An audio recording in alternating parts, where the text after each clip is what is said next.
Welcome to Gene and Mike to the New York Times crossword. Hi, I'm Jean.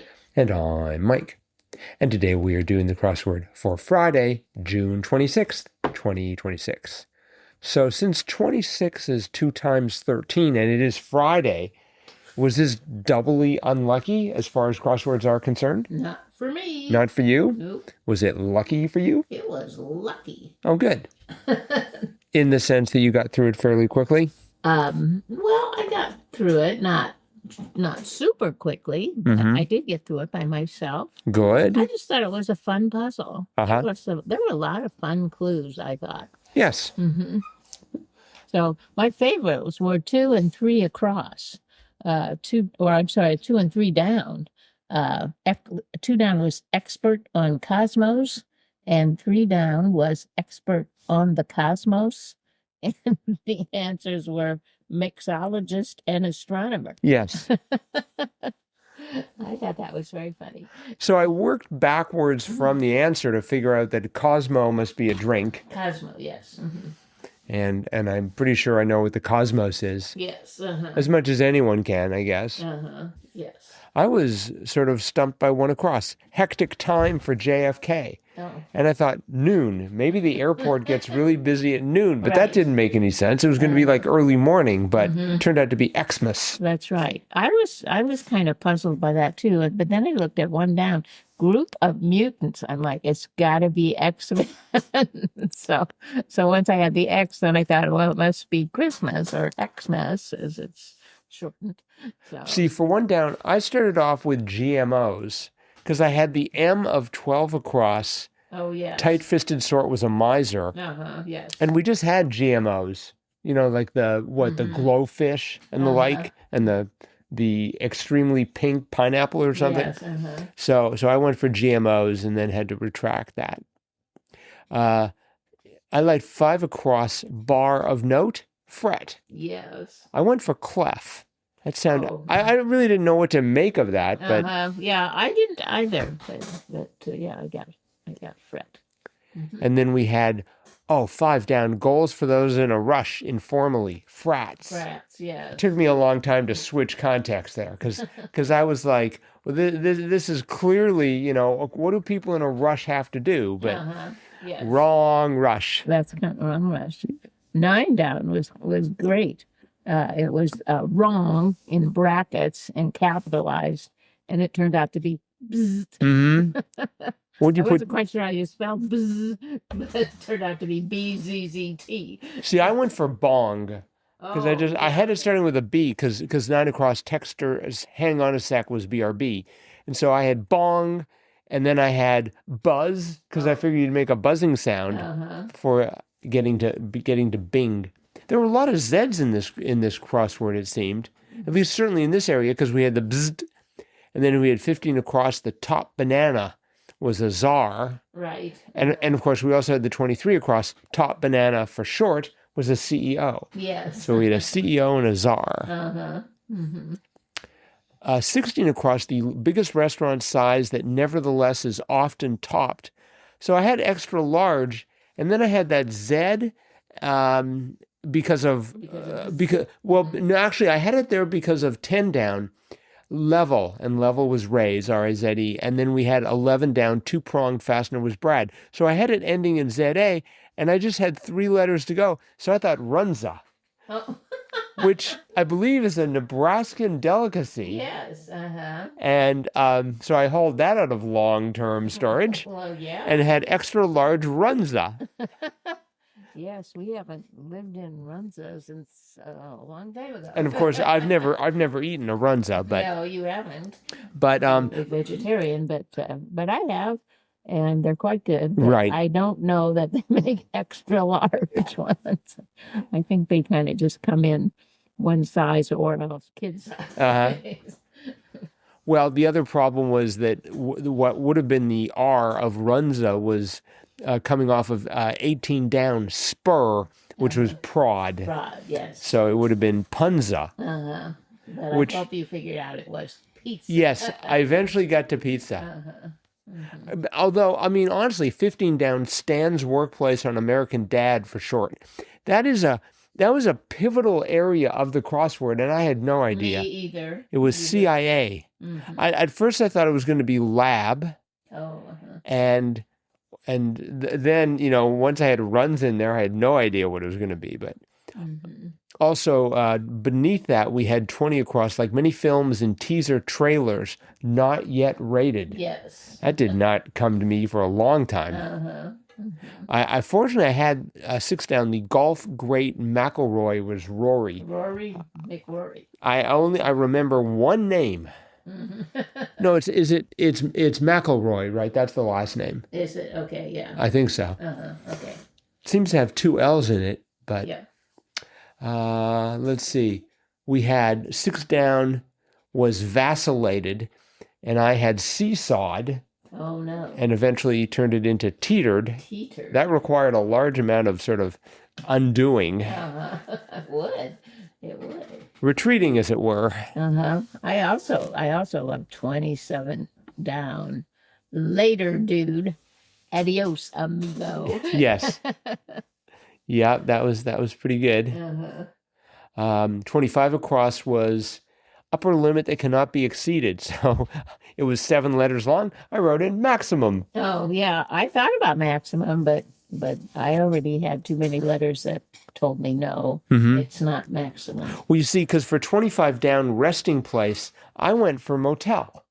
Oh, which would help immensely with maximum. Yes. As opposed to the correct answer that they wanted anyways of hotel. Right. And that led to hard cap as the upper limit that cannot be exceeded. Yeah. I think hard cap is unnecessary. We've got maximum. Yes. That's the maximum. That's the definition of maximum. You can't go beyond it. So, let's see. 24 down, draped garment. What was your first answer, your first thought about that? Sorry. Really? Yeah. You didn't think toga? No. Oh. No. But a toga is sort of draped.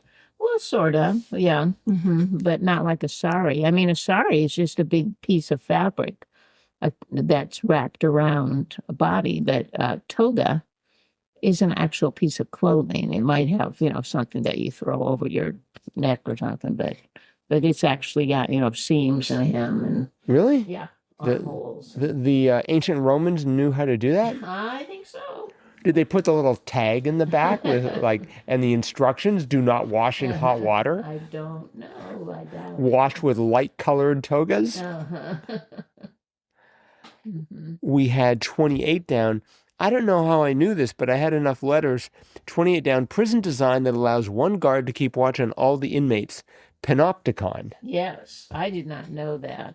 And I wanted it to be canopy, like canopy scan. But it didn't work.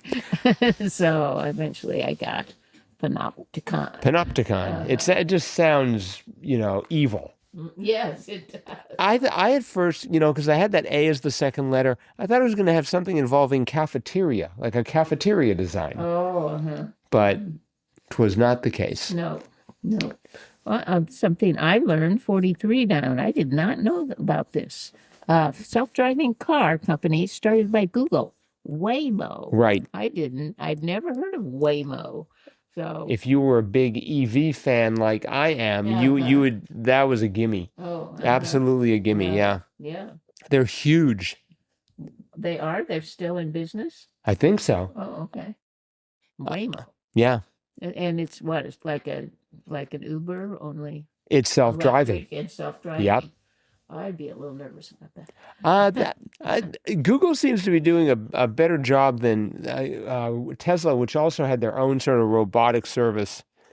But no, I mean these places, these companies are now operating in multiple cities They haven't gotten to Northeast Wisconsin yet. No, I've not seen that. Would be a real challenge. Let's see them go through one of those roundabouts. There's going to be like a 3-car pile up in a second. Yes.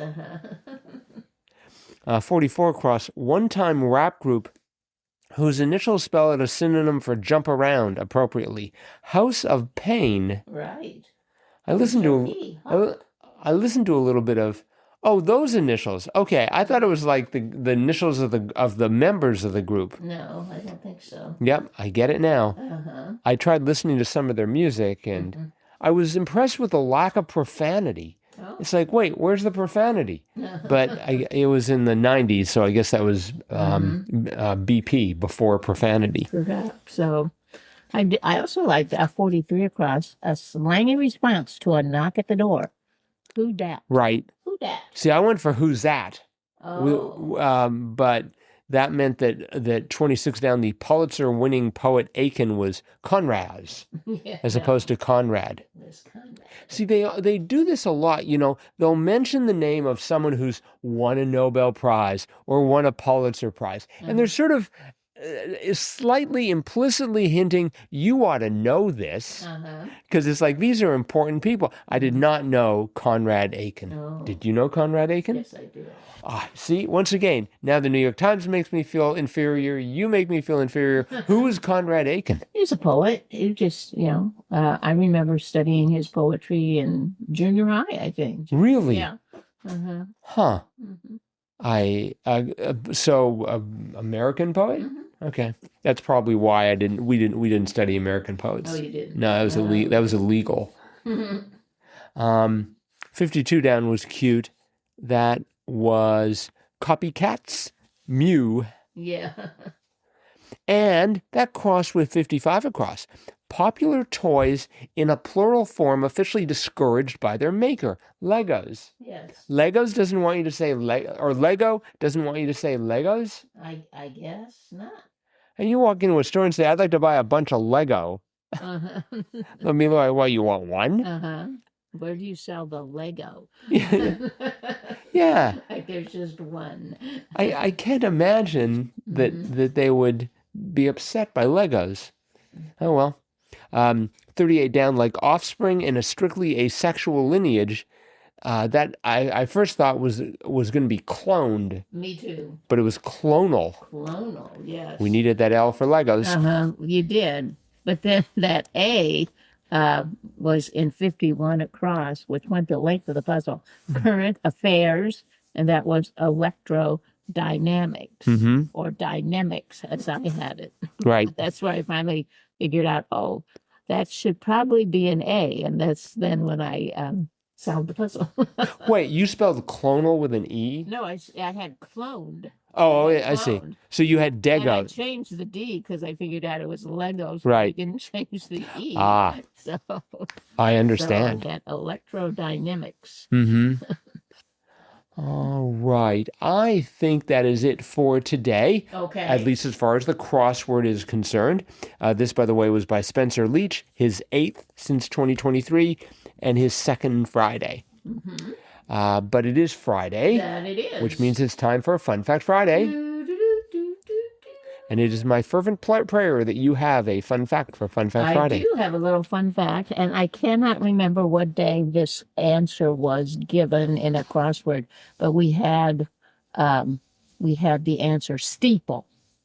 Yes, that was tallest part. It was referring to Charleston, South Carolina, right? That's right. It was the city of steeples. Yes. So anyway, I thought I would try to find a few fun facts about steeples. Oh. And so I just put steeples on church's origin, and I just wanted to mention the websites. There was actually one called AmericanSteeples.com, which they actually build steeples, but they had the history of the steeple there. They had the Adventist Biblical Research Institute, Religious Product News, Kiewitt's Fine Church Furniture, and of course Wikipedia and Quora. But I am going to go to a website called Pathos, which is a religious website where any religion there is, I think, in the world is covered on this website. But they had a question, why do churches have steeples? Where did this tradition begin? And here is what they write. Today's churches are being put more and more on the fringe of cities. They are being pushed out of downtown sections. In my history classes in college, I once heard that the tallest buildings in the community were what the community valued most. For centuries in most cities, it was the church steeple that was the tallest. Today, in many of communities in the state in which I live, the grain elevators are the tallest buildings, and so that seems to show that the focus in these towns in Kansas is wheat harvest. But anyway, he goes on to talk about steeples. One thought is that the vertical lines of the steeple help to visually enhance the lines of the church, directing the viewer's eyes vertically to the heavens and to God, and thus help to keep us in a heavenly frame of mind when coming to worship. Some architects believe that the taller the building, the more graceful and elegant it becomes. Even the use of stained glass windows were to tell stories of the early church. Few could read or write, so images told the stories of the Bible without using words. Some steeples' purpose might be to house the church bells, and the higher the steeple, the farther the bells would be heard. For the sound of the church bells to be heard, the steeple had to rise above all the other buildings. The church bells were useful for community emergencies like fires, but also served as town halls for the community to meet. Steeples were traditionally topped with a cross, a weather vane, or a decorative piece, but some also contained clocks, and clocks were very important for steeples and when they first came into being, so that the community could see when the services started. And since a lot of people didn't have watches or reliable clocks in their home, they would look at the steeple to find out what time it was. So, and then they also thought that it might be something that would drive away evil spirits, which is kind of strange when you think it's at a church. But anyway, they did think that there was some relationship between steeples and evil spirits. And then eventually they added gargoyles around the steeple in great numbers, hoping to drive away even more evil creatures. So anyway, just a few fun facts about steeples. So they never mentioned that it just makes it easy to find the church because you look up and no matter where you are, you can see the steeple. They didn't say anything about that. I do remember losing the Eiffel Tower once. I believe we were in Paris and I couldn't see it. It's just like, how can I not see it we were close to it. Yes. And we were wandering in some neighborhood and I'm like, I've lost the tallest building around. Well, but I mean, as I mentioned in the start of this article, it used to be the only tall buildings were churches. Right. But now, of course, there's skyscrapers and all kinds of things. Yeah, I bet if you're in like downtown New York, probably the number of steeples is very small. Probably, yes. But, all right, well. Anyway, again, that comes from Pathos. If you want to know anything about any religion in the world, they've got it on this website. Got it. All right. Well, that then is it for the podcast. Okay. Thanks, everyone, for listening. We'll be back again with our cutting-edge analysis of Saturday's crossword tomorrow. Bye-bye.